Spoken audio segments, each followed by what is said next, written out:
ఏలీ నీతో యెహోవా ఏమి సెలవిచ్చెనో మరుగు చేయక దయచేసి నాతో చెప్పుము. ఆయన నీతో సెలవిచ్చిన సంగతులలో ఏదైనా నీవు మరుగు చేసిన ఎడల అంతకంటే అధికమైన కీడు ఆయన నీకు కలుగు చేయునుగాకని చెప్పగా, సమూయేలు దేనిని మరుగు చేయక సంగతి అంతయు అతనికి తెలియచెప్పెను. ఏలీ విని, సెలవిచ్చిన వాడు యెహోవా, తన దృష్టికి అనుకూలమైన దానిని ఆయన చేయునుగాక అనెను.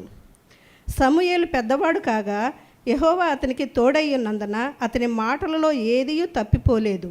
కాబట్టి సమూయేలు యెహోవాకు ప్రవక్తగా స్థిరపడెను. దాను మొదలుకొని బెయేర్షెబా వరకు ఇశ్రాయేలీయులందరూ తెలుసుకొనిరి. మరియు షిలోహులో యెహోవా మరలా దర్శనమిచ్చుచుండెను. షిలోహులో యెహోవా తన వాక్కు చేత సమూయేలునకు ప్రత్యక్షమగుచూ వచ్చెను. సమూయేలు మాట ఇశ్రాయేలీయులందరిలో వెల్లడి ఆయను. దేవుని మాటలు దీవించునుగాక.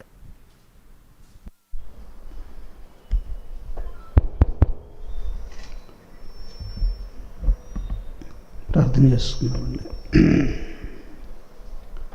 ప్రేమ కలిగిన తండ్రి, ఈ చల్లపోటు వేళ ఉదయకాల సమయంలో నీ ఘనమైన మాటలు ఆలోచించడానికి మీరు ఇచ్చిన కృపను బట్టి, ఈ జీవాహారాన్ని భుజించడానికి మీరు అనుగ్రహిస్తున్నటువంటి జ్ఞానాన్ని బట్టి వందనాలు చెల్లించుకుంటున్నాను. ఈ జ్ఞానాన్ని వెదజల్లడానికి నా శక్తి చాలదు కనుక మీ కుమారుని యొక్క కృపను నాకు తోడుగా ఉంచి నీ విలువైన ఉన్నతమైన మాటల వెనుక ఉన్న మాధుర్యాన్ని అర్థం చేసుకోగలిగిన భాగ్యాన్ని, అర్థమయ్యే రీతిలో బోధించగలిగిన శక్తిని నాకు అనుగ్రహించమని క్రీస్తు పేరిటి ప్రార్థన అడుగుచున్నాను కన్నదండ్రి. ఆమేన్. ప్రభునందు ప్రియమైనటువంటి దేవుని సంగమా, చదవబడిన వాక్యభాగం సమూయేలు అనబడినటువంటి హన్నాకు బహుమానంగా దేవుడు అనుగ్రహించినటువంటి సమూయేలు దేవుని దృష్టికి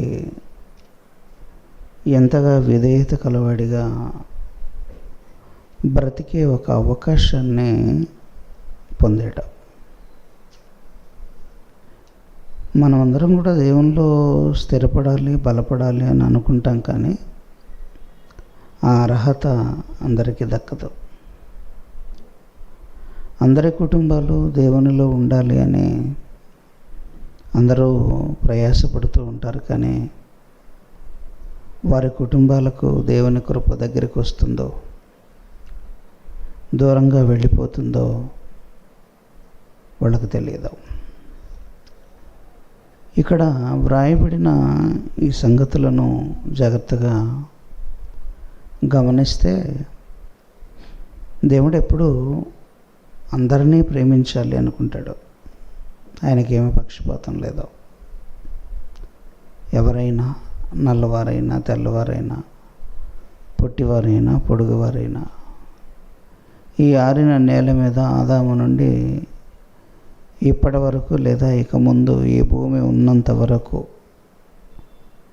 ఎందరైతే భూమి మీదకి ప్రవేశపెట్టబడాలని తన అనాది సంకల్పంలో తన గ్రంథంలో లిఖించుకున్నాడో, లిఖింపబడిన వారందరి పట్ల ఒకే ఆలోచన ఉంటుంది. అందుకనే పని అన్నది మనం పుట్టకముందే నిర్ణయింపబడింది. మనం పుట్టిన తర్వాత పని అప్పగింపబడింది అనుకుంటే పొరపాటు. పని నీవు పుట్టకముందే. నీవు ఏ పని చేయాలో దేవుడు మొదటగానే నిర్ణయించుకొని ఆ పనిని కొనసాగిస్తూ ఉన్నాడు. ఉదాహరణకు మీరు ఆలోచించగలిగితే, సమూయేలు ప్లేస్లో ఏలీ గనక తన పిల్లలు సరిగా ఉన్నట్లయితే ఆ ప్లేస్ సమూయేలు వరకు వచ్చేదా? ఒకసారి ఆలోచించాలి. ఎందుకంటే ఇక్కడ వాడిన పదజాలాలని మనం గమనించగలిగితే,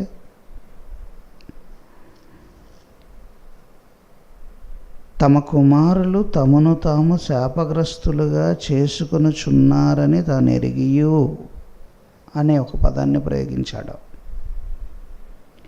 3వ అధ్యాయం 1 సమూయేలు 13వ వచనాన్ని జాగ్రత్తగా చూడగలిగితే,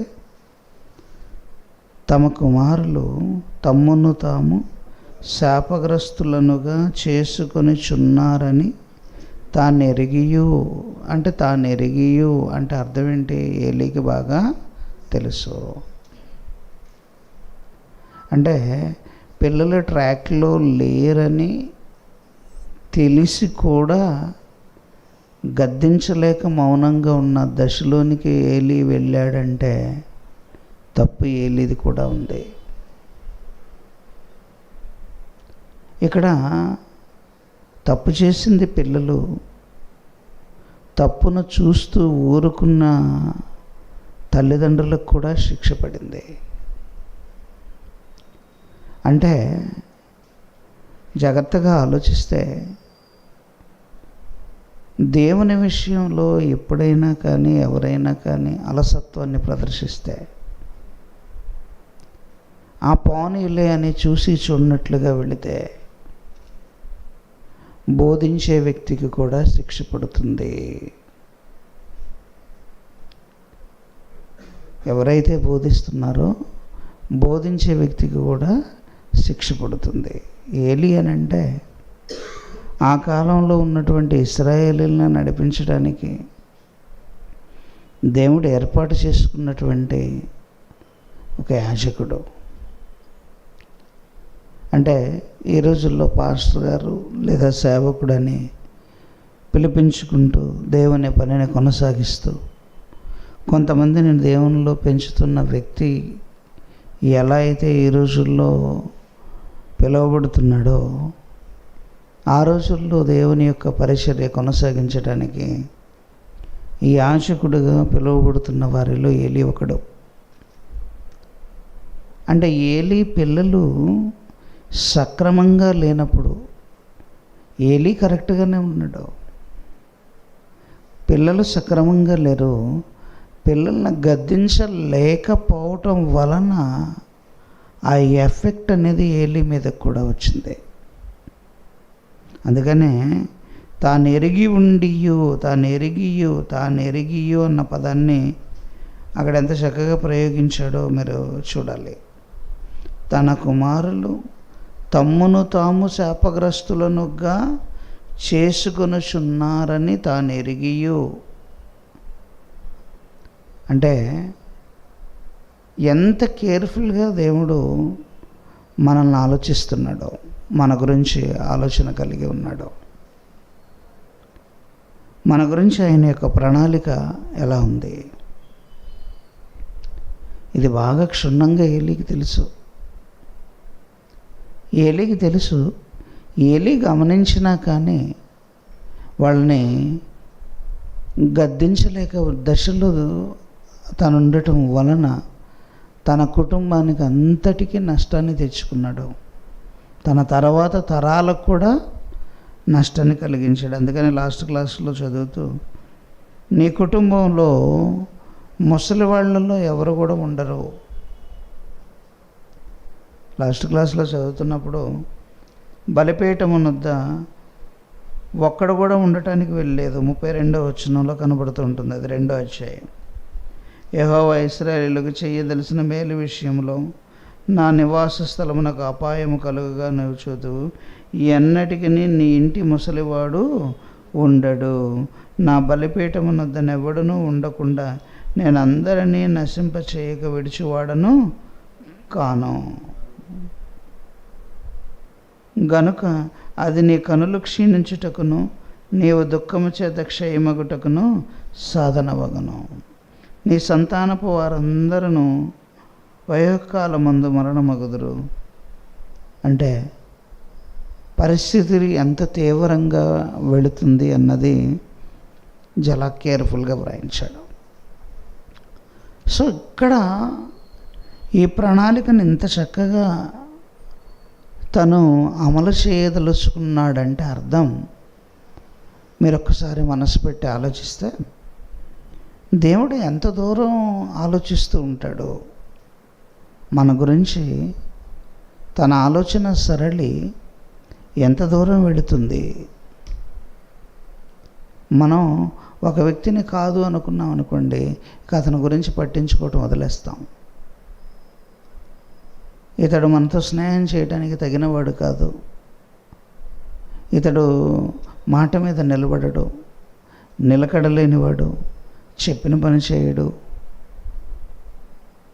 ఒక మాట చెప్తే ఆ మాట మీద నిలబడ్డా అని అనుకున్నప్పుడు మనం స్నేహం చేయటం మానేస్తాం, వదిలేస్తాం, పట్టించుకోం ఇంకా. ఎందుకంటే మనం తనను మార్చవలసింది పోయి మనమే మారిపోయే దశలోనికి వెళ్ళిపోతున్నాం అనుకోండి, ఇంకా మనం వాళ్ళతో స్నేహం చేయటం కష్టం అవుతుంది. ఒక మనిషిని మెల్లిగా స్థాపించాలి అన్నది దేవుని యొక్క ప్రణాళిక. సొసైటీ ఎప్పుడు పాడైపోయింది. అది పాడైపోయిందని దేవుడు ఒకసారి జలప్రళయాన్ని భూమి మీదకి తీసుకొని వచ్చాడు. ఆ తర్వాత కూడా మెల్లిగా ఈ సొసైటీ పాడైపోతూనే ఉంది. యేసుక్రీస్తు వారు వచ్చిన, ఆయన భూమి మీద తన ప్రాణాన్ని పెట్టిన, తన ప్రాణాన్ని పెట్టడానికి తను ఎన్నో శ్రమలు అనుభవించిన, ఎన్నో సూచక్రియలు, అద్భుతాలు, మహత్కార్యాలు తను జరిగించిన, ఈ మంచిని స్థాపించటం అన్నది పరిపూర్ణంగా జరగలేదు. దాన్ని గుర్తిరిగిన వారు కొందరే అన్నది మనందరికీ తెలిసిన సత్యం. యేసుక్రీస్తు అంతటి వారే వాక్యాన్ని చెప్పినప్పుడు ఈ సమాజం సరిగా మారలేకపోతే, నీవు నేను వాక్యాన్ని చెప్తే ఈ సమాజం మారిపోతుంది అనుకుంటే పొరపాటు. కానీ మంచి వెళ్ళాలి. మార్పు అన్నది జరుగుతుందో లేదో మనకు తెలియదు, కానీ మంచి అన్నది మాత్రం బయటికి వెళ్ళాలి.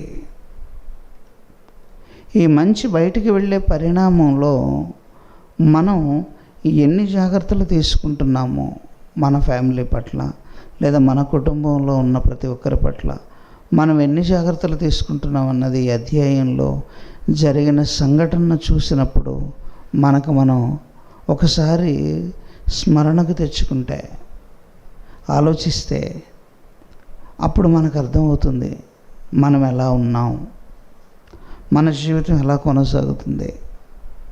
అంటే ఇక్కడ జాగ్రత్తగా ఆలోచించండి ప్రియమైన దేవుని పిల్లలారా. ఒకవేళ ఏలీ దగ్గరికి వెళ్ళి, ఏలీ, నువ్వు సమూయేలు ఇంతవరకు ఎప్పుడు నా స్వరం వినలేదు కదా, నేను సమూయేలుతో మాట్లాడాలనుకుంటున్నాను, నువ్వు ఒకసారి సమూయేలును సిద్ధపరచు అని ఏలీకి చెప్పచ్చు. ఏలీ వెళ్ళి సమూయేలుకి చెప్పచ్చు, సమూయేలుతో, ఇదిగో నాన్న, యెహోవా అని ఆయన మాట్లాడతాడు నీతో, అలర్ట్గా ఉండు, నువ్వు ఇలా చెప్పు. ఆయన అడిగితే ఇదిగో నీ దాసుడు నేను ఆలకించుచున్నాడు, ఆజ్ఞ ఇమ్ము అని చెప్పు అని ముందుగానే ఏలీ సమూయేలుని ప్రిపేర్ చేసి ఉంచొచ్చు. కానీ ఏలీ దగ్గరకు దేవుని మాట వెళ్ళలేదు. ఏలీ దగ్గరికి దేవుని మాట వెళ్ళలేదు. ఏలీ గురించి సమూయేలుకి ఇన్ఫర్మేషన్ ఇచ్చాడు.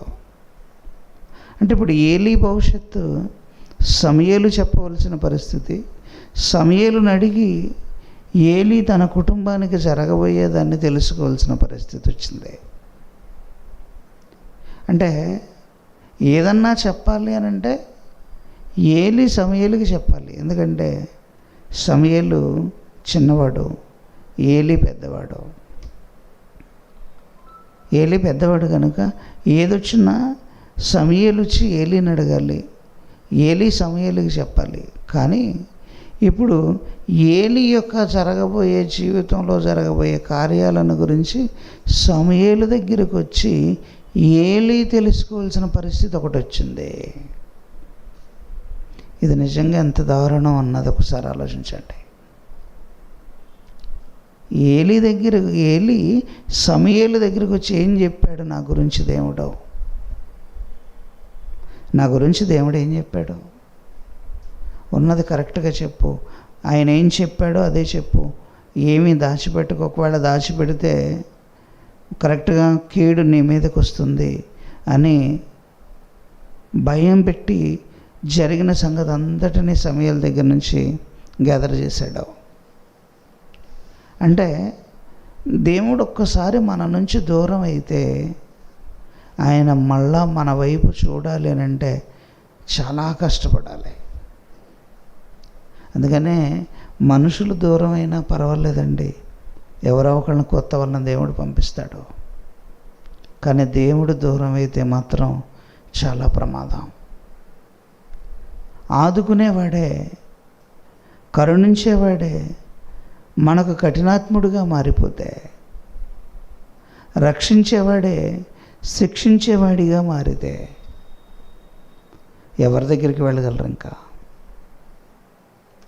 ఎవరి దగ్గరికి వెళ్ళగలరండి?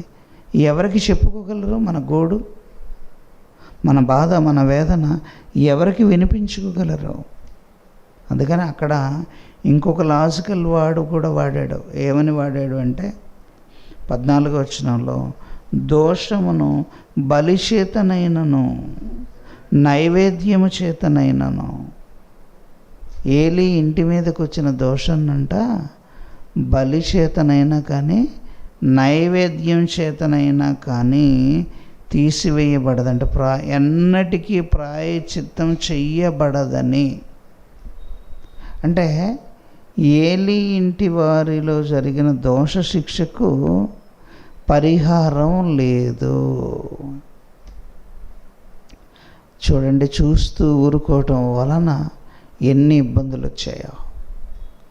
నా చెయ్యి దాటిపోయారులే, ఇంక నేనేమి వాళ్ళకి చెప్పలేను, వాళ్ళు నా మాట వినరు అని చూస్తూ ఊరుకోవటం వలన ఎంత ప్రమాదం అనేది కుటుంబానికి సంభవించింది. ఒక కుటుంబానికి. అందుకనే నీ నైవేద్యాలైన దేవుడు ఒప్పుకోడు, కానీ మాట వినటం అన్నదానికి చాలా ప్రాధాన్యత ఇస్తాడండి. తన మాట మీద తన పిల్లలను నడిపించడానికి చాలా చాలా ప్రాధాన్యత ఇస్తాడు. అందుకనే దేవుని పనిలో క్రమశిక్షణ అన్నది చాలా అత్యవసరం. అలసత్యం అనేది దేవుని పనిలో అస్సలు పనికిరాదు. అలసత్యం అనేది ఎప్పుడూ అసలు ప్రదర్శించడానికి కూడా వీల్లేదు. ఈ చిన్న అలసత్వానికే పని పోగొట్టుకున్న వాళ్ళు కనపడ్డారు. మోషేకి పని ఎగిరిపోయింది. ఏలీ ఇంటి వారి మీదకి తరతరాలకు తరిగిన దోష శిక్ష వచ్చేసింది. ప్రాయశ్చిత్తం చేయబడటానికి వీల్లేని శిక్ష. ఇంకెంతమంది ఉన్నారో ఇలా భక్తులైన వారు ఎంతమంది ఉన్నారో ఆలోచించండి. అందుకనే దేవుని పనిని క్రమశిక్షణగా చేయటం అనేది అలవాటు చేసుకోవాలి. ఎక్కడ అలసత్వాన్ని ప్రదర్శించడానికి లేదు. మన పనులన్నా మానుకోవచ్చు, మన ఖర్చులన్నా తగ్గించుకోవచ్చు, మన అవసరాలన్నా మానివేయవచ్చు. మనం అనేది కొంత తగ్గించబడిన వాక్యం హెచ్చింపబడితే చాలు. ఇది చాలా అవసరం. అందుకనే ఇక్కడ రాసిన మాటలన్నిటినీ జాగ్రత్తగా మీరు ఆలోచించండి. ఎంత ఉన్నతంగా ఆ మాటలు అక్కడ వ్రాయించాడో మీరు జాగ్రత్తగా ఆలోచిస్తే, ఇది ఇక నాకు ప్రాయశ్చిత్తం లేదు, యెహోవా ఏది అనుకుంటే అది కలుగును గాక. యెహోవా సెలవిచ్చినవాడు యెహోవా, తన దృష్టికి అనుకూలమైన దానిని ఆయన చేయుగాక. అంటే ఇప్పుడు ఏలీ బతిమలాడుకోవటానికి కూడా ఛాన్స్ ఏమన్నా ఉందో అర్థమైపోయింది ఆయనకి. అర్థమైపోయింది, ఇంకా నేను బ్రతిమలాడటానికి లేదు, గోనె పట్ట కట్టుకోవటానికి లేదు, బూడిద చల్లుకోవటానికి లేదు, నేను నా కుటుంబం పట్ల మళ్ళా ప్రయాసపడటానికి లేదు. ఏది జరగాలో అది జరగాలి. సెలవిచ్చిన వాడెవరు? యెహోవా. అంటే యెహోవా సెలవిచ్చేశాడు కనుక ఖచ్చితంగా జరిగి తీరుతుంది. అంటే ఇప్పుడు ఆలోచించండి, మన మీద ఆయన పెట్టిన బాధ్యత. ఇప్పుడు ఇంతకుముందు ఒకసారి నేను చెప్పాను, పిల్లల్ని దేవుడే ఒకేసారి పుట్టిన వెంటనే ఒక 18 ఏళ్ళు 20 ఏళ్ళ వయసు కలిగిన వ్యక్తిగా ఒక వితిన్ 1 డేలోనో లేదా 1 అవర్లోనో చేంజ్ చేసి పెద్దవాడిగా మార్చేసి ఇచ్చేయచ్చు కదా. 20 ఏళ్ల వయసు కలిగినోడు ఇప్పుడు పుట్టాడు. పుట్టిన బిడ్డ ఒక 1 అవర్కో 1 డేకో లేదా ఒక రోజులోనో లేదా ఒక గంటలోనో ఆ దేహం ఒకేసారి 60 కేజీల మాంసపు ముద్దగా మారి యవ్వనుడైన బిడ్డగా నీకు అప్పగించేస్తే అప్పటికి ఆయనే తయారు చేసేస్తే ఎలా ఉండేది? అంటే పెంచటం అన్నది నీ మీద ఎందుకు పెట్టాడో, నీ మీద ఆయన 9 మాసాలే పెంచుతున్నాడు. రిమైనింగ్ డేస్ అన్నీ 9 మాసాలు గర్భంలో ఆయన పెంచిన తర్వాత రిమైనింగ్ డేస్ ఉన్నాయి. భూమి మీదకి వచ్చిన తర్వాత ఇంకా రిమైనింగ్ తన ఆయుష్కాలం ఉంటుంది. ఈ ఆయుష్కాలానికి మనం అనుకుంటాం 70 ఏళ్ళు పిల్లలు బ్రతుకుతారు, నా మాట వింటారులే అని అనుకుంటారు. కాదు, మీరు ఆ 70 ఏళ్ళు ఆనందంగా బ్రతకడానికి ఆ మొదట ఉన్న లైఫ్ పీరియడ్ 10 ఏళ్ళ ఆయుష్కాలం ఉందే, అప్పటి వరకు మీరు జాగ్రత్తగా పెంచితే తర్వాత వాళ్ళు హ్యాపీగా ఉంటారు. మొదటి 10 ఏళ్ళే జాగ్రత్తగా పెంచగలిగిన టైం. అందుకనే బాలుడు నడవవలసిన త్రోవా అన్నాడా, యవ్వనుడు అన్నాడా? బాలుడు అన్నాడా, యవ్వనుడు అన్నాడా? కీర్తనల గ్రంథం 119 వచ్చేయమనుకుంటాను.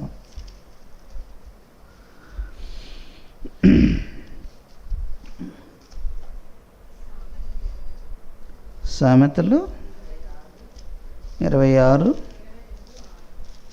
22, 22 అధ్యాయం 6వ వచనం. బాలుడు నడవవలసిన త్రోవను వానికి నేర్పము, వాడు వృద్ధుడైనప్పుడును దాని నుండి తొలగిపోడు. అంటే ఈ మాటలు ఎప్పుడు నేర్పాలి? హన్నా అందుకనేనండి ఎక్స్ట్రాడినరీ నిర్ణయాన్ని తీసుకుంది. హన్నా చాలా ప్రాపర్గా నిర్ణయాన్ని తీసుకుంది. ఇదిగో నాకు కనుక నీవు గర్భఫలాన్ని ఇస్తే అతన్ని నేను నీకే తిరిగి అప్పగించేస్తాను, నా దగ్గర కూడా ఉంచుకోను. పాలు విడిచేంత వరకు నేను కూడా వెళ్ళి ఆ మందిరంలోనే ఉండి బిడ్డకు పాలిచ్చి పాలు మరిచిన తర్వాత నేను తిరిగి ఇంటికి వచ్చేస్తాను అని తన భర్తను ఒప్పించుకుంది. నేను వెళ్ళి నేను అక్కడే ఉండి బిడ్డను పాలు మరిచేంత వరకు నేను అక్కడే ఉంటాను, నేను తిరిగి వస్తాను. అప్పుడు తన భర్త కూడా అంటాడు, నీ ఇష్టం, నీ మనసుకి ఎలా నచ్చితే అలా చెయ్యి. అంటే ఇక్కడ బాగా ఆలోచించవలసిన విషయం ఏంటి? ఏం ఆలోచించాలి? ఏం చెయ్యాలి అని అంటే, మనం 70 ఏళ్ళు వచ్చేటప్పటికి బాగా స్థిరపడాలి అని అంటే చదవాలి అని అనుకుంటున్నారు, చదివించాలి అంటున్నారు. కానీ వాక్యంలో పిల్లల్ని పెంచాలి అన్న ఆశ ఎవరికి ఉండట్లేదండి. వాక్యంలో పిల్లల్ని పెంచాలి, వాళ్ళు ఎక్కడున్నా లైవ్లో పాల్గొవాలి, ఎక్కడున్నా వాక్యాన్ని వినాలి, ప్రతి ఆదివారం దేవాలయానికి వెళ్ళాలి అని మన పిల్లలు వెళుతున్నారా లేదని చెకప్ చేయవలసిన బాధ్యత మన మీదే ఉంది. మన పిల్లలు వెళుతున్నారా, ఎక్కడికి వెళుతున్నారు, ఏం చేస్తున్నారు? వీలైతే వాళ్ళు మనకు దగ్గరగా ఉంటే మనలతో పాటు వెంట పెట్టుకుని తీసుకొని వద్దాం. ఒకవేళ దూరంగా ఉంటే ఖచ్చితంగా లైవ్లో పాల్గొంటున్నారో లేదో చెక్ చేద్దాం, పాల్గొనమని ప్రేరేపిద్దాం. ఇవన్నీ మనకు ఎంత అవసరం అన్నది ఇక్కడ నేర్పిస్తూ ఉంటుంది. ఎందుకు? వాడు వృద్ధుడైనను ఏమన్నాడు అక్కడ? వాడు వృద్ధుడైనను దాని నుండి తొలగిపోడు. అంటే వృద్ధుడయ్యేసరికి కూడా తొలగిపోకుండా నిలబడాలి, ఒక ట్రాక్లో ఉండాలి అని అంటే ఏది కావాలంట? బాల్య దశ దేవునికి కావాలి. మనం ఏ దశ ఇస్తాం దేవునికి? మనం ఇచ్చే దశ ఏది? వృద్ధాప్య దశ. మనం ఇచ్చే దశ ఏదనుకున్నారు? వృద్ధాప్య దశ. అసలు బాల్య దశ లేదు. బాల్య దశలు తల్లిదండ్రులు చెప్పరు. యవ్వన దశ చెప్పలేరు, తల్లిదండ్రులు చెప్పలేరు. బాల్య దశ చెప్పరు, యవ్వన దశ చెప్పలేరు. యవ్వన దశ చెప్పలేరు కనుక పూర్తయిపోతుంది. ఇక తర్వాత మిగిలేది ఏ దశ? అప్పుడు కాళ్ళు చేతులు పనిచేయవు కనుక, నీకు రోగాలు పాలవుతాం కనుక, మనల్ని ఎవరు పట్టించుకోరు కనుక అప్పుడు మనం బైబిల్ పట్టుకుంటాం. అప్పుడు పరిచర్య కోసం బయలుదేరుతాం. కానీ ఏ దశ దేవునికి కావాలా? ఏ దశ దేవునికి ఇవ్వాలంట? బాల్య దశ. అదే కదా అక్కడ ఉంది. ఏమన్నాడండి? ఏం రాశాడు అక్కడ? బాలుడు నడవవలసిన త్రోవ వానికి నేర్పుడి. తిమోతికి రాసిన 2వ పత్రిక కూడా ఒకసారి చూడండి. ఒక ఉన్నతమైన పదాన్ని వాడతాడు. తిమోతికి రాసిన 2వ పత్రిక 3వ అధ్యాయం. తిమోతికి రాసిన 2వ పత్రిక 3వ అధ్యాయం.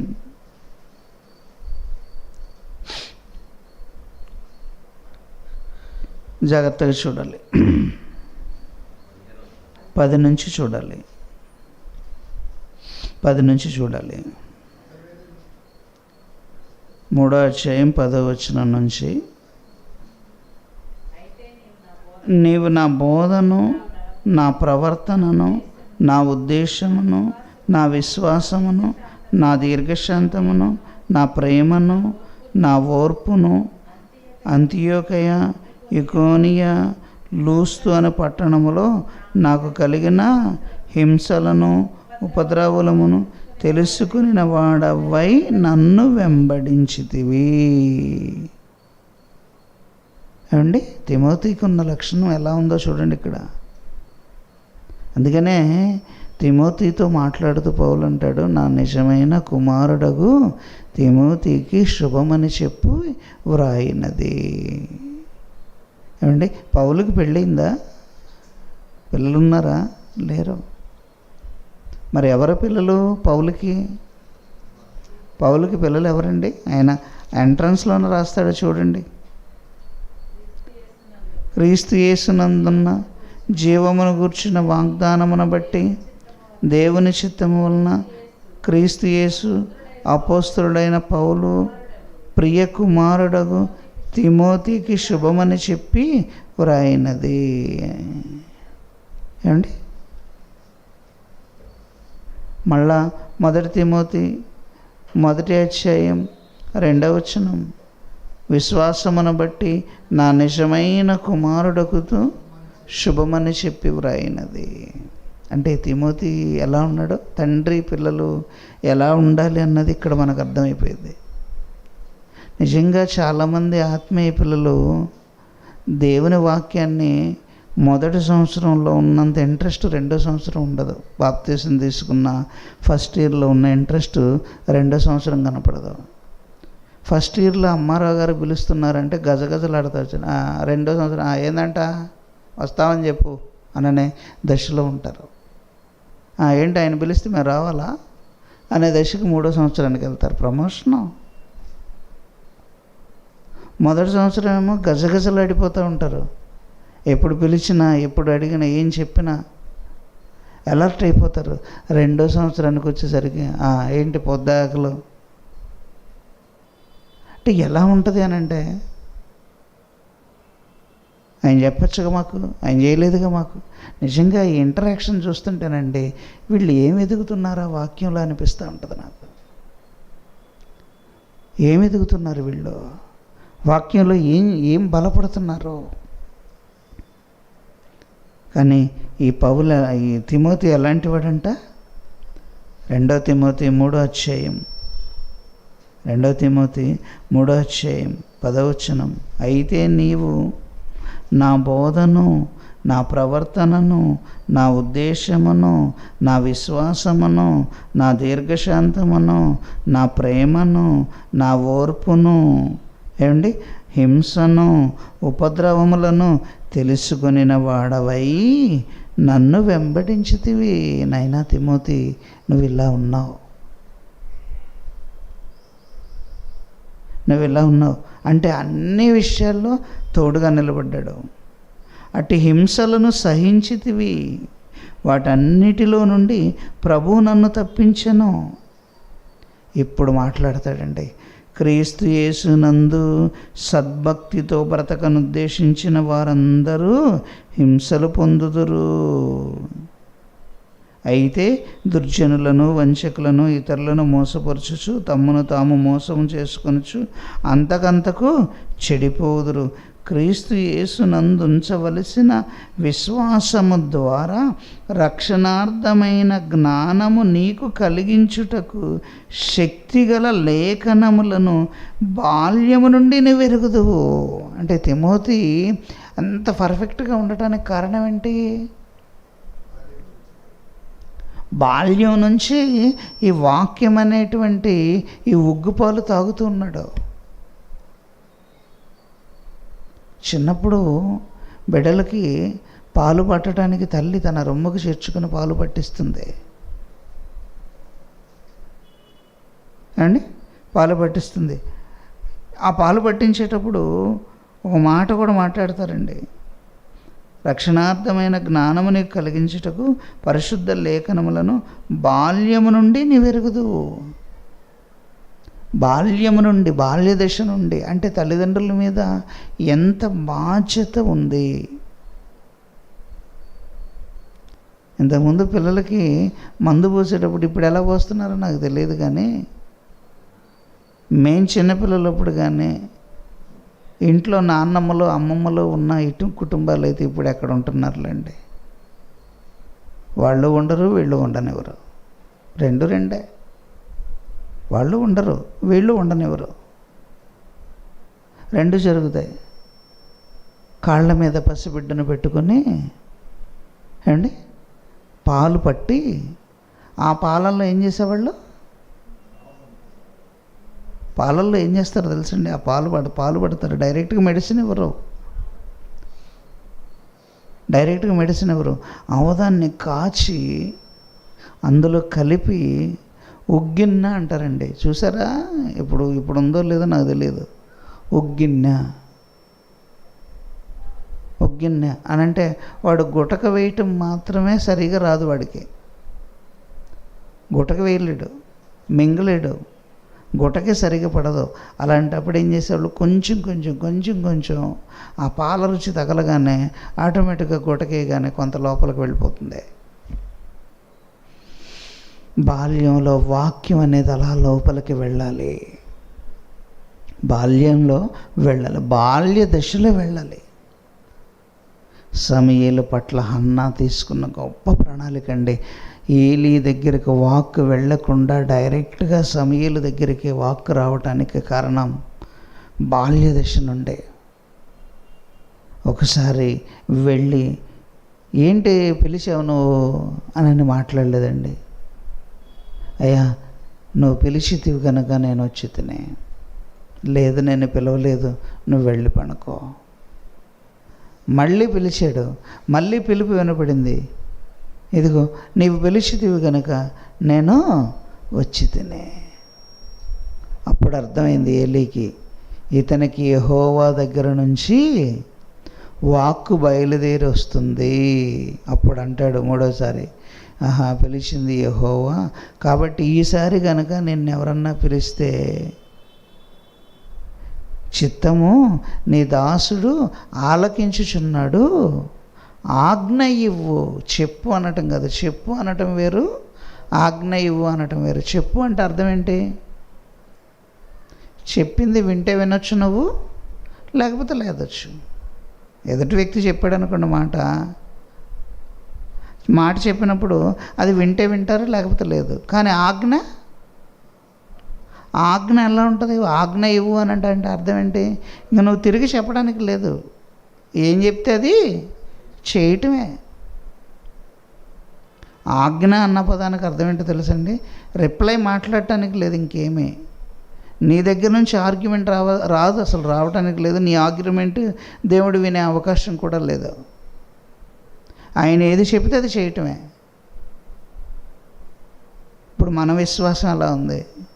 ఇప్పుడు ఏదైనా చెప్పామనుకోండి, ఎప్పుడు, రేపా, ఈరోజా, నాకు కుదరదులే, నాకు కుదరదండి. మీరు చెప్పేస్తారు, ఈ పని చేయాలయ్యా, ఈరోజు ఈ పనులు చేయాలంటే నాకు కుదరదండి, రేపైతే కుదరదు, ఎల్లుండి అయితే కుదరదు. మరి ఇప్పుడు దీన్ని ఆజ్ఞ అనాలా లేకపోతే మాట అనాలా? ఆజ్ఞ వేరు, మాట వేరు. కానీ ఇక్కడ అలా అనకూడదు. నీ దాసుడు ఆలకించుచున్నాడు, ఆజ్ఞ ఇమ్ము, ఆజ్ఞ ఇమ్ము. అంటే ఇలాంటి వాళ్ళ దగ్గరికి యెహోవా అలా రావాలని ప్రయత్నం చేస్తాడండి. అందుకనే దావీదన్నా, మోషే అన్నా, వీళ్ళందరంటే ఎందుకు అనుకున్నారు ప్రేమ? అదే ఇప్పుడు చదవండి, అక్కడ 14 వచ్చిన 2 తిమోతి 3:14, క్రీస్తు యేదునందుంచవలెన విశ్వాసము ద్వారా రక్షణార్థమైన జ్ఞానము నీకు కలిగించుటకు. ఏమండి? రక్షణార్థమైన జ్ఞానము నీకు కలిగించుటకు పరిశుద్ధ లేఖనములను బాల్యము నుండి నువ్వు ఎరుగుదువు కనుక నీవు నేర్చుకొని రూఢి అని తెలుసుకున్నవి ఎవరి వలన నేర్చుకుంటేవో ఆ సంగతి తెలుసుకొని వాటి యందు నిలకడగా ఉండుము. ఏమండి? ఎవరి వలన నువ్వు నేర్చుకుంటేవో ఆ సంగతి తెలుసుకొని వాటి యందు నిలకడగా ఉండము. చాలామందిని గమనిస్తూ ఉంటాను నేను. బయటికి వెళ్ళిపోయిన వాళ్ళు, అమ్మారావు గారికి ఏం తెలుసండి, ఆయన కంటే ఇప్పుడు బ్రహ్మాండంగా చెప్పగలుగుతున్నాం మేము అనేవాళ్ళు 100 మంది ఉన్నారు. 100 మంది ఉన్నారండి. ఆయనకేం తెలుసు, ఆయనకంటే సూపర్గా చెప్పగలం అనేవాళ్ళు. అందుకని నేర్పించిన ఆయనకి విలువే ఉండదు. ఎంత నేర్పించిన ఆయనకి విలువే ఉండదు. ఇప్పుడు ఇదే సబ్జెక్ట్ నేనైతేనా ఇంకా బాగా చెప్తాను. ఎలా చెప్తారండి? ఎప్పుడు కూడా గురువు కంటే శిష్యుడు అధికుడు కానేరడు. మనం ఇటు నుంచి వెళితే ఆయన అటు నుంచి వస్తాడు. పెద్ద ఆయన ఎప్పుడు ఆయనకంటే గొప్పేం కాదు. ఆయనకంటే మనం ఎప్పుడు గొప్ప కాదండి. ఎందుకంటే ఎన్నో దారుల్లో నుంచి వెతికి వాక్యాన్ని నేర్పిస్తాడు. ఎన్నో దారుల్లో నుంచి నేర్పిస్తాడు. అన్నీ నేర్చుకొని ఈరోజు నడక నేర్పిన తండ్రికి మనం నడక నేర్పటం అంటే ఎలా ఉంటుంది? మనం చేయబట్టుకొని నడక నేర్పిన తండ్రికి ఇట్ట కాదు నాన్న ఇలా నడవాలని తండ్రికి నడక నేర్పటం అంటే ఎలా ఉంటుంది? ఒక సామెత కూడా ఉంది కదా, ఏమంటారు? తాతకి దగ్గులు నేర్పితే ఎలా? అందుకని నీవెవరి వలన నేర్చుకుంటేవో ఆ సంగతి తెలుసుకొని వాటి యందు నిలకడగా ఉండుము.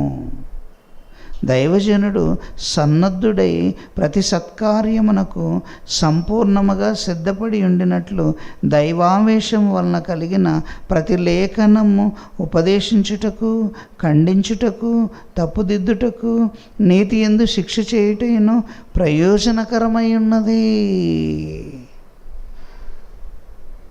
ఖండించుటకు, ఉపదేశించుటకు, ఖండించుటకు, తప్పుదిద్దుటకు, నీతి యందు శిక్ష చేయుటకు. ఈ పాయింట్లు ఏలీ మర్చిపోయాడండి. ఈ కింద ఉన్నాయే, ఏవైతే ఉన్నాయో తన పిల్లలు తప్పు చేస్తున్నప్పుడు ఏం చేయాలి? ఏం చేయాలి? అన్నాడు చూడండి, ఉపదేశించుటకు, ఖండించుటకు, తప్పుదిద్దటం అంటే తప్పు చేశారండి, తప్పుగా రాశారు. టీచర్ ఏం చేస్తుంది? తప్పు రాస్తే ఏం చేస్తుందండి? బెత్తం ఒకటి తీసుకొని 2 దెబ్బలేసి కూర్చోబెట్టి హోంవర్క్ ఇచ్చి మళ్ళీ రాయిస్తుంది. తప్పుదిద్దటం. మరి ఇక్కడ తప్పుదిద్దే బాధ్యత ఎవరిది? మీరు అలా చెప్పకూడదండి అంటారు నన్ను. అవునా? మీరు అలా చెప్పకూడదని బైబిల్లో ఉంటే నాకు చూపించాలి. మీరు ఓరల్గా నాకు చెప్పకూడదు, ఎప్పుడు బైబిల్ ద్వారా చూపించాలి. మీరు ఇలా చెప్పకూడదు ఉంటుందండి బైబిల్లో, ఉన్నాయని చెప్తారా అని అంటే కుదరదు కదా. బైబిల్ ఏమంటుందో అదే చెప్పాలి. ఇది ఏలీ చేసిన పొరపాటు. పిల్లల మీద ప్రేమను పెంచుకోండి, గారాబం చేయండి, కానీ ఆ గారాబం వాళ్ళని నరకానికి తీసుకువెళ్ళి అంతగా ఉండకూడదు. గారాబం వాళ్ళని మనమే స్వయాన తీసుకెళ్ళి అపవాది చేతికి అప్పగిస్తే తప్పు చేసింది ఎవరు? తల్లిదండ్రులు కదా. అందుకనే ఆ మాట వాడాడండి. నిజంగా ఎంత ఉన్నతంగా ఈ పదాలు వాడతాడు. ఎందుకంటే బాల్యం నుండి నువ్వు నేర్చుకున్నావు కదా.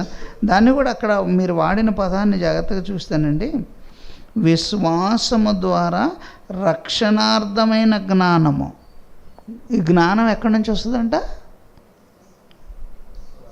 విశ్వాసము ద్వారా రక్షణార్థమైన జ్ఞానం. అంటే ఇప్పుడు జ్ఞానం కలగాలి అని అంటే ముందే ఉండాలి విశ్వాసం.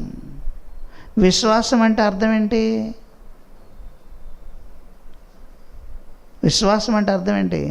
భయపడతా పని చేయటం కాదు, బాధగా పని చేయటం కాదు, తప్పనిసరి పని చేయటం కాదు. కొంతమంది పని చేస్తారు, బాధతో పనిచేస్తారు ఏమండి, అది కాదు. భయంతో పని చేయాలి. ఈ పని నాకు వచ్చినందుకు దేవుడు నా పట్ల చూపిన కృపకు నేను భయపడుతూ ఉండాలి, భయపడుతూ ఉండాలి. రాత్రంతా సరిగ్గా నిద్రలేదండి. బస్సులో ప్రయాణం 10ంటికి ఎక్కాము. చాలా ఇబ్బందిగా ఉంది. రెస్ట్ తీసుకోవాలన్నంతగా ఉంది. ఆపేస్తే భయం, ఆగిపోతే నాకు భయం వేస్తుంది. కారణం ఎందుకని? నా పనులు చక్కగా చేసుకుంటున్నాను, నేను దేవుని పని దగ్గరకు వచ్చేసరికి ఆగిపోతే, నా పనులు నేను క్రమంగా చేసుకుంటున్నాను. ఎంత దూరమైనా వెళుతున్నాను, ఎంత కష్టమైనా పడుతున్నాను, ఎన్ని డబ్బులైనా ఖర్చు పెడుతున్నాను, పిల్లల కోసం అన్నీ తిరుగుతున్నాను, చేస్తున్నాను, అన్నీ సెట్ చేస్తున్నప్పుడు నా కోసం నేను ఇన్ని కార్యక్రమాలు చేసేటప్పుడు దేవుని పని కోసం ఆగిపోతే ఎలా? హృదయం లోపల భయం వేస్తూ ఉంటుంది. నాకు అప్పగించిన బాధ్యతను నేను సరిగా నెరవేర్చట్లేదు. నాకు ఒక బాధ్యత అప్పగింపబడింది, అది నేను సరిగా నెరవేర్చలేకపోతున్నాను. అందుకనే విశ్వాసము ద్వారా రక్షణార్థమైన జ్ఞానము. రక్షణార్థమైన జ్ఞానం, ఆ పదం చూడండి ఎలా ఉందో. విశ్వాసము ద్వారా రక్షణార్థమైన జ్ఞానం. అందుకనే రోమీయులకు రాసిన పత్రిక 1వ అధ్యాయం 8వ వచనంలో లాస్ట్ టైంలో చెప్పేటప్పుడు ఒక మాట చదివించాను. రోమీయులకు రాసిన పత్రిక 1వ అధ్యాయం 8వ వచనం అనుకుంటాను. మీ విశ్వాసము సర్వ లోకమునకు ప్రచురము చేయబడుచుండుట చూచి. అంటే ఆ రోజు ఇప్పుడు ఏలీ దగ్గర ఉన్న సమూయేలు స్థితి ఈరోజు మనం చదువుకుంటున్నాం ఏమండి. ఏలీ దగ్గర సమూయేలు ఉన్న స్థితి, ఏలీకి జరిగే సంగతి సమూయేలు ఏలీకి చెప్పే స్థితి. అంటే ఇప్పుడు ఏలీకి ఏం జరుగుతుందో సమూయేలు ద్వారా ఏలీ తెలుసుకోవాలి. అంటే ఇప్పుడు ఏలీకి తెలియచెప్పే డ్యూటీ ఎవరికి ఇచ్చాడు? ఎందుకని? సమూయేలు అంత గొప్పవాడా? వాళ్ళ తల్లి సమూయేలుని అలా పెంచింది. ఇప్పుడు మన పిల్లలు ఆదికాండం ఎక్కడుందో తెలియదు. మన పిల్లలకి ఆదికాండం అనే పుస్తకం ఎక్కడుందో తెలియదు.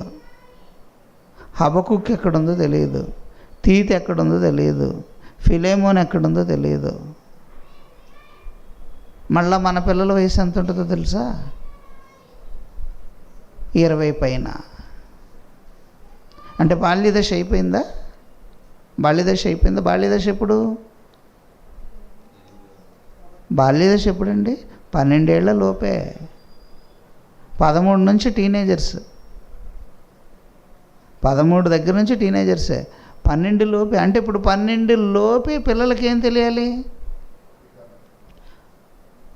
ఎక్కడ ఏ పుస్తకం ఉందో తెలియాలి, అన్నీ తెలుసుకోవాలి, అప్పటికే పర్ఫెక్ట్గా ఉండాలి. అందుకని కీర్తనల గ్రంథం 127 ఏమంటాడు? కీర్తన 127, యవ్వన కాలమందు పుట్టిన బిడ్డలు బలవంతుని చేతిలో బాణముల వంటి వారు, వారితో తమ అంబుల పొది నింపుకొనిన తల్లిదండ్రులు ధన్యులు అన్నాడా? అనలేదు ఆ పదం?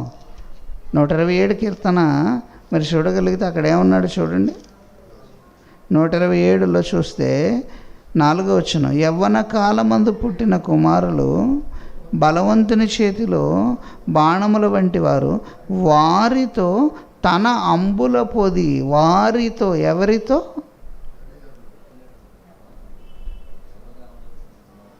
వారితో అంటే ఎవరితో? తల్లిదండ్రులతో కాదు.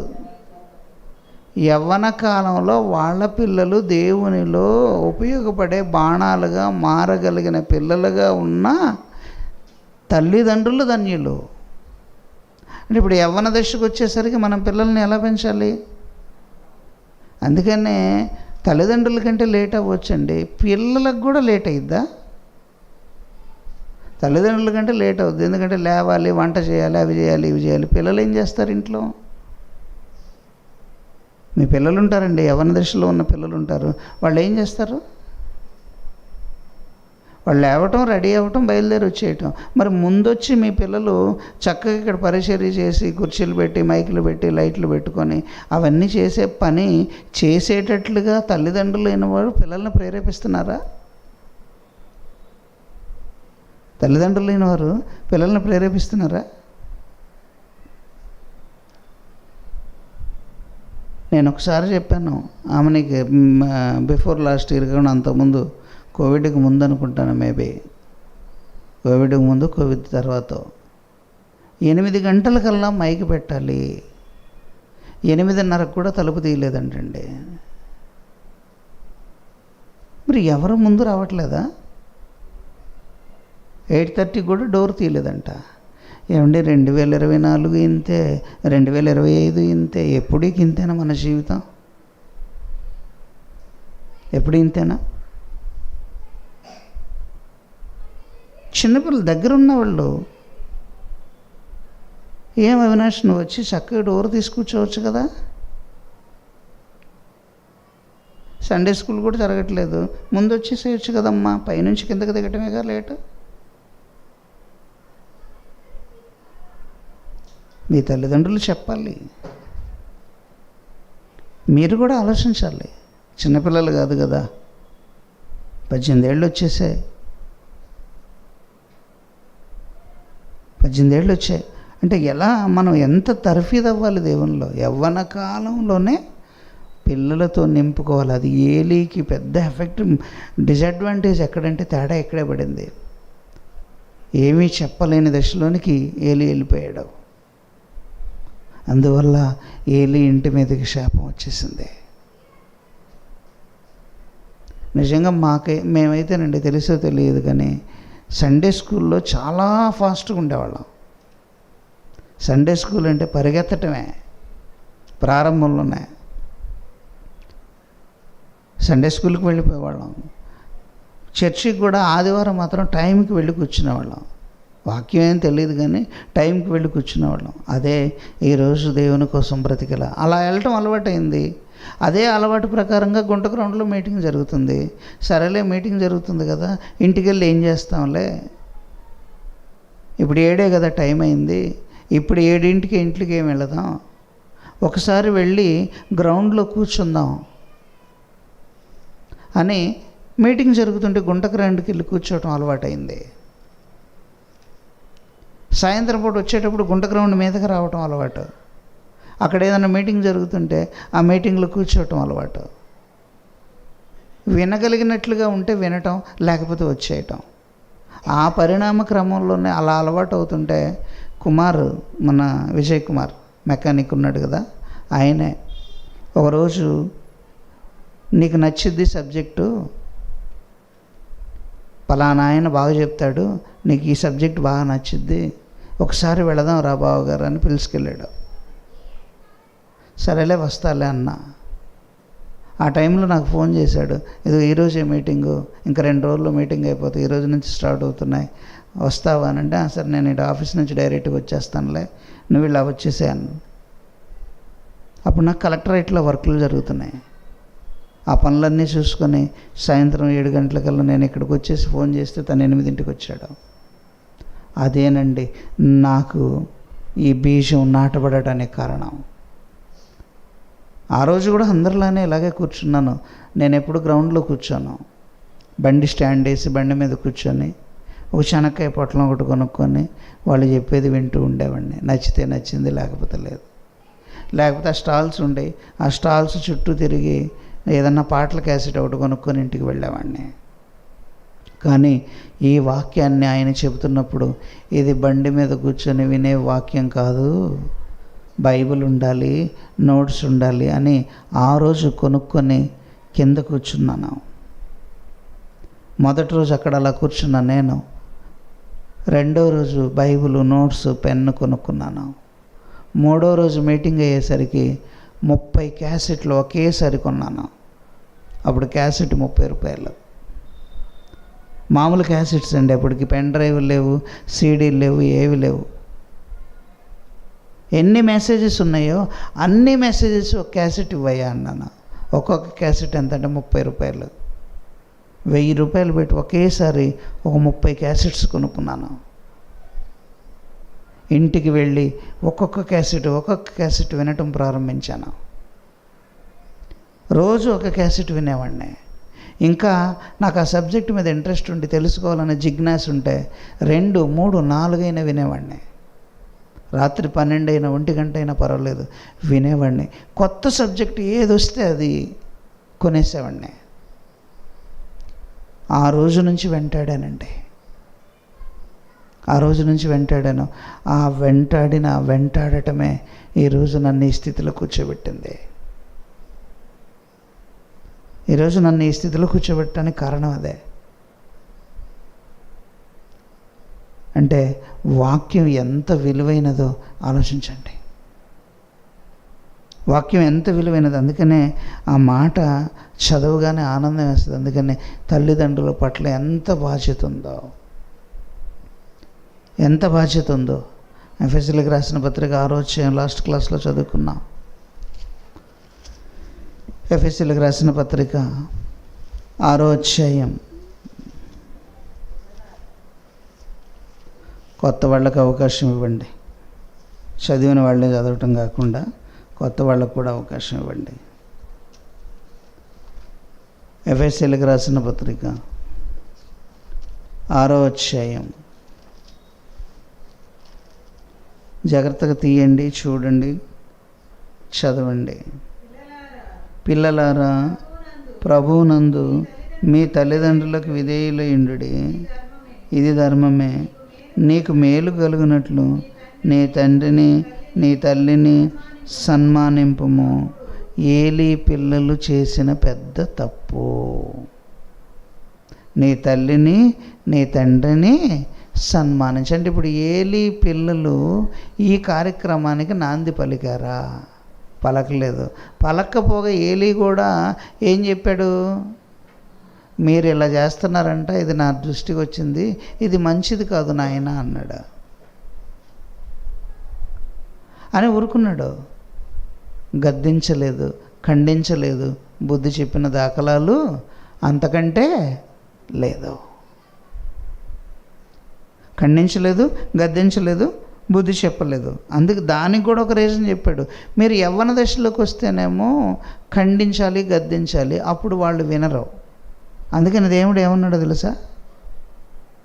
ఆయన ఒక లాజిక్ చెప్పేశాడు. మనం చేసే పని ఎప్పుడు చేస్తామంటే 10 ఏళ్ళు పిల్లల్ని వదిలేస్తాం, 10 ఏళ్ల తర్వాత పిల్లల్ని పట్టించుకోవడం ప్రారంభిస్తాం. 10 ఏళ్ల దాకా గారాబం. అబ్బా ఎంత గారాబం అంటే అంత గారాబం చేస్తాం. కొట్టవలసిన టైంలో గారాబం చేయటం, గారాబం చేసే టైంలో కొట్టటం, ఇది మనం చేసే పని. 10 ఏళ్ల తర్వాత ఏం కొట్టడం ప్రారంభిస్తారు, 10 ఏళ్ల లోపే గారాబం చేస్తారు. కానీ రివర్స్లో ఉండాలి ఇది. 10 ఏళ్ల లోపే బెత్తం వాడాలి, 10 ఏళ్ల తర్వాత బెత్తం వాడకూడదు. అందుకని ఏమన్నాడు చూడండి, అక్కడ 4 వచనం, ఎఫెసీ 6:4, తండ్రులారా మీ పిల్లలకు కోపము రేపక. పిల్లలకి కోపం రేపేది ఎవరు? ఎలా రేపుతారు? పిల్లల కోపం అనేది తల్లిదండ్రులు ఎలా రేపుతారండి? 12 ఏళ్ళ వయసు వచ్చిన బెత్తం పట్టుకుని కొట్టారనుకోండి, వాడికి ఏమైంది? 12 ఏళ్ళు వచ్చినాయి, బెత్తం పెట్టి కొట్టారు, ఏమైంది? వాడు ఇంకా చూస్తాడు, నన్ను కొడతాడా అంటాడు. 2వ రోజు ఇంట్లో నుంచి వెళ్ళిపోవడానికి ప్రయత్నం చేస్తాడు.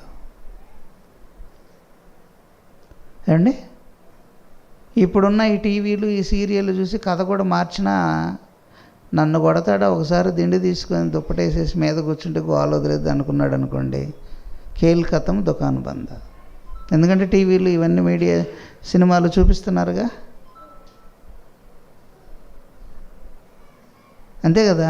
వాడికి 12-13 ఏళ్ళు అంటే వాడు బలంగా ఉంటాడండి. ఇప్పుడు మనం తినే ఈ సూపర్ తిండికి మనకెక్కడ ఉంటుంది బలం? 12 ఏళ్ళు కొడుకున్నాడు అనుకోండి, తండ్రికి ఎంత ఉంటుంది వయసు? 40 ఉండవా? 40, 45, 45 ఏళ్ళకి ఎలా ఉంటున్నారు పిల్లలు ఇప్పుడు? 25 ఏళ్ళకే నీరసాలు వీళ్ళందరికీ. 30 ఏళ్ళ పిల్లలకి అంత నీరసమేనండి, ఎవరికి యాక్టివ్ లేదు, అంత నీరసమే. 25 ఏళ్ళే, 30 ఏళ్ళే, చలికి తట్టుకోలేరు, ఎండకు తట్టుకోలేరు, సరిగ్గా సైకిల్ తొక్కలేరు. సైకిల్ వేసుకొని రావయ్యా, సైకిల్ వేసుకొని రావచ్చు. ఏం సార్ సైకిలా అని అన్నాడు ఒక అతను. సైకిల్ అంటాడు ఏంది ఈ వయసులో? 25 ఏళ్ళ వయసులో సైకిల్ అంటే ఏంది? 10 నిమిషాల్లో కంకరకుంట గేట్ ఎక్కి మళ్ళీ 10 నిమిషాల్లో ఇంటికి రావచ్చు. ఆ వయసులో 10 నిమిషాలు మణి హోటల్ దగ్గర బయలుదేరితే 10 మినిట్స్లో కంకరకుంట గేట్ టీజేపీఎస్ కాలేజీకి వచ్చేవాడిని. మళ్ళీ అక్కడి నుంచి 10 నిమిషాలు ఇంటికి, అన్నం తినడానికి 10 నిమిషాలు, మొత్తం అరగంటలో కథ అయిపోయేది నాకు.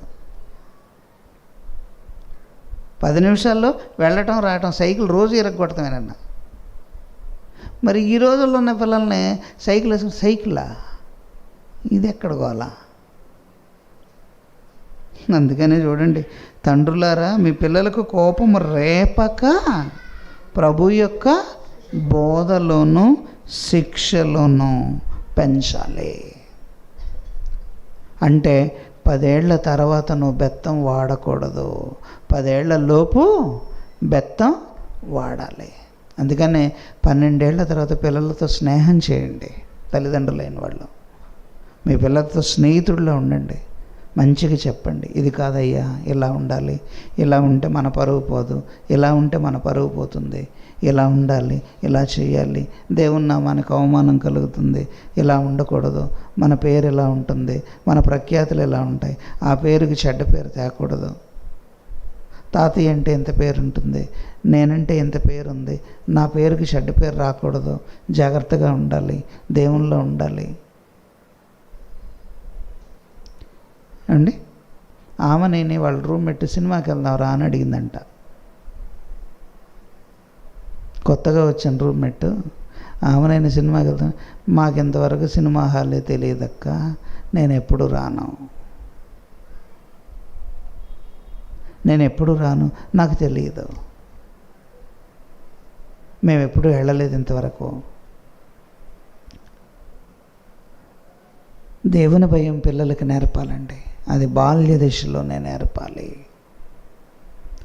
ఏలీ చేసిన పెద్ద తప్పదే, యాజకుడే చాలా పెద్ద తప్పు చేశాడు. ఇప్పుడు చదవండి మరలా సమూయేలు గ్రంథం 1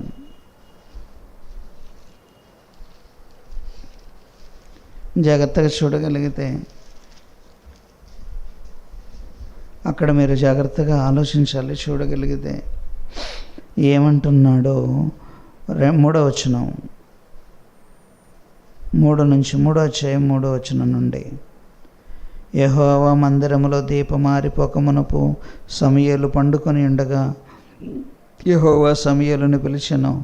అతడు చిత్తమండి నేనున్నానని చెప్పి, చిత్తం కాదు మళ్ళా, చిత్తమండి నేనున్నానని చెప్పి ఏలీ దగ్గరకు పోయి, నీవు నన్ను పిలిచితివి కదా, నేను వచ్చి తిననెను. అతడు నేను పిలవలేదు, పోయి పండుకొమ్మని చెప్పగా అతడు పోయి పండుకొనెను. యెహోవా మరల సమూయేలును పిలవగా సమూయేలు లేచి ఏలీ యొద్దకు పోయి, చిత్తము నీవు పిలిచితివి గనుక వచ్చి తిననెను. అయితే అతడు, నా కుమారుడా, నేను నిన్ను పిలవలేదు, పోయి పండుకొమ్మనెను. సమూయేలుకి అప్పటికి యెహోవాను ఎరుగకుండెను గనుక యెహోవాకు అతనికి ఇంకనూ ప్రత్యక్షము కాలేదు. యెహోవా 3వ మారు సమూయేలును పిలవగా అతడు లేచి ఏలీ దగ్గరికి పోయి, చిత్తము నీవు పిలిచితివే, ఇదిగో నేను వచ్చి తిననగా ఏలీ యెహోవా ఆ బాలుని పిలిచినని గ్రహించి, నీవు పోయి పండుకొనుము, ఎవరైనాను నిన్ను పిలిచిన ఎడల యెహోవా నీ దాసుడు ఆలకించుచున్నాడు, ఆజ్ఞ ఇమ్మని చెప్పమని సమూయేలుతో అనగా సమూయేలు పోయి తన స్థలమందు పండుకొనెను. తర్వాత యెహోవా ప్రత్యక్షమై నిలిచి ఆ రీతిగా సమూయేలు సమూయేలు అని పిలువగా సమూయేలు, నీ దాసుడు ఆలకించుచున్నాడు, ఆజ్ఞ ఇమ్మనెను. అంతటా యెహోవా సమూయేలుతో ఇలాగ సెలవిచ్చెను అండి, ఇశ్రాయేలీయులతో నేను ఒక కార్యము చేయబోచున్నాను. ఏమండి, అక్కడ 10వ వచనంలో ఒక పాయింట్ని మీరు గమనించాలి. యెహోవా ప్రత్యక్షమై నిలచి, ఏమండి, అంటే దేవదూతన దగ్గరికి పంపించి నిలవబెట్టి అక్కడ నిలబెట్టి మాట్లాడాడు. దేవదూత కదా వచ్చేది. యెహోవా ప్రత్యక్షమైంటే యెహోవా రాడు. ఎందుకంటే ఒకవేళ యెహోవా వచ్చాడు మాట్లాడాడంటే మిగతా విషయాలన్నీ తప్పైపోతాయి. 1 తిమోతి 15వ అధ్యాయం 16వ వచనం కానివ్వండి, యోహాను సువార్త 5:7 కానివ్వండి, ఇవన్నీ తప్పైపోతాయి. ఎందుకంటే అందులో క్లియర్గా ఉంటుంది, ఆయన ఏ కాలం ముందైనాను ఆయన స్వరము వినలేదు, స్వరూపము చూడలేదు. సమీపింపరాని తేజస్సులో ఆయన మాత్రమే వసించుచు అమరత్వం కలవాడై ఉన్నాడు. మనుషులలో ఎవరు ఆయనను చూడలేదు, చూడనేరడు. బాలుని దగ్గరకు దేవుని దేవదూత వచ్చి నిలబడింది. ఇక్కడ బాగా గుర్తుపెట్టుకోవాల్సిన పాయింట్ ఇదే. పెద్దవాళ్ళ దగ్గరకు కాదు, బాలుని దగ్గరకు. సమూయేలు అప్పుడు బాలుడా పెద్దవాడా? బాలుడే. అంటే హన్నా తీసుకున్న ఒక మంచి నిర్ణయం ఎంతవరకు వెళ్ళింది? ఈ కృషి అంతా ఎవరిది? హన్నాదే. హన్నా కష్టపడబట్టే ఆ రోజు ఆ స్థితిలో సమూయేలు నిలవబడ్డాడు. హన్నా నిర్ణయం తీసుకోబట్టే, హన్నా ఆ విధంగా నిర్ణయం తీసుకోబట్టే సమూయేలు ఆ రోజు దేవుని దయను పొందాడు. ఏలీ ఈ పనులు చేయలేదు. తేడా గమనించండి. ఏలీ ప్రవర్తన ఎలా ఉందో, హన్నా ప్రవర్తన ఎలా ఉందో. మళ్ళీ ఏలీ యాజకుడు.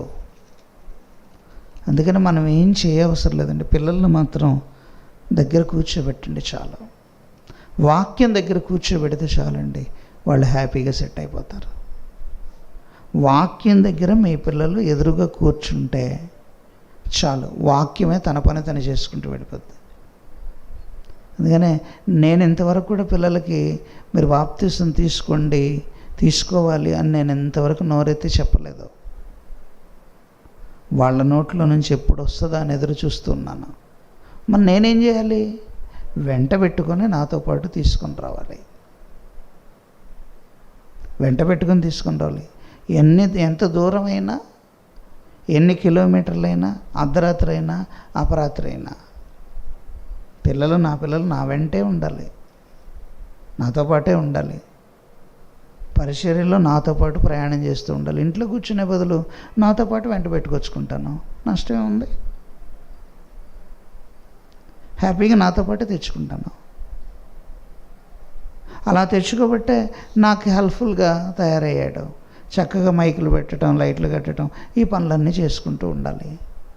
నాతో పాటు డ్రైవింగ్ చేస్తూ ఉండాలి. నాకు కూడా కొంచెం రెస్ట్ వస్తుంది.